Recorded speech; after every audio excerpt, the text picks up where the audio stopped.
Readings from the General's Diary, Part 1. September 7th. I was wandering around the Exulting Sanctum today, and I saw a foreign Balladian pedaling along the street. I went up and found out they were selling pets. The animal I saw looked like a house cat, but its body was much smaller. It was lying on the mat in a bamboo cage, purring and meowing affectionately. However, after the ambrosial arbor took root, most of the Xianzhou people preferred large and strong pets. I asked the Balladian why this animal was so small, and if anyone had shown interest in buying it. The person responded that it is true that Xianzhou people like large and strong pets, but there are also those who love petite and delicate ones. Now that he saw the sparkle in my eyes, he expected that I must be the latter.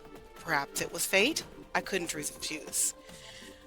The person also said that this small animal is called a grimalkin, and it was one of the species that the ancestors of Xianzhou loved to keep during the primeval Imperium era.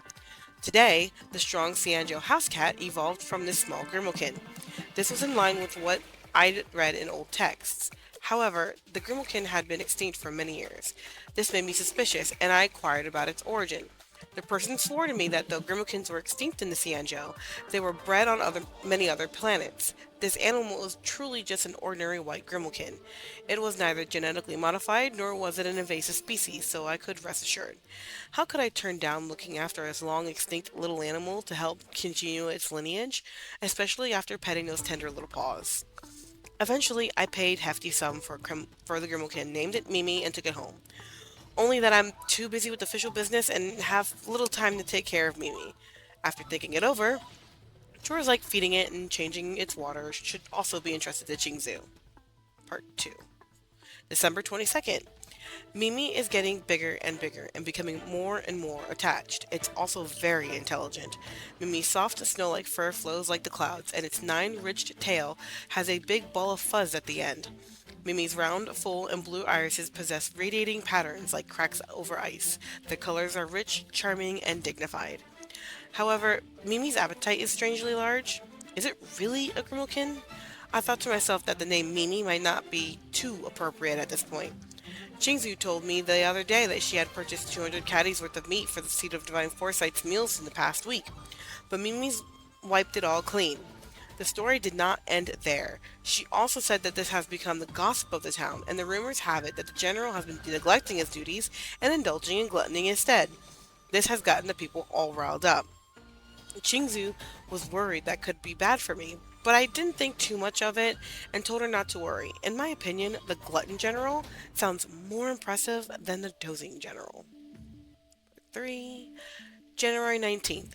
The food expenses are gradually becoming unsustainable. I thought there must be some way to deal with this, so I brought in a healer from the Alchemy Commission to check on Wave Treading Snow Lion. Uh, Sorry, Chingzu, I'm horrible at naming.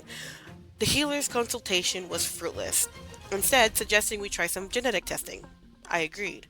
The results were in line with its food intake. As expected, it was not a grimalkin after all, let alone an ordinary house cat. It was a lion, hence the name change from Mimi to Wave Treading Snow Lion. However, this fact did not affect its usual grimalkin-like behavior. Whenever Snow Lion is free, it usually is, it either scratches the silk curtains or rips the felt, or engorges itself on its specially prepared food. Of course, Jingzu's effort can't be overstated. She's really trained it well, but sometimes it unfortunately gets in the way of official business. All that aside, the top priority now should be to find ways to reduce the food expenditure. I'm afraid this will take some time to figure out.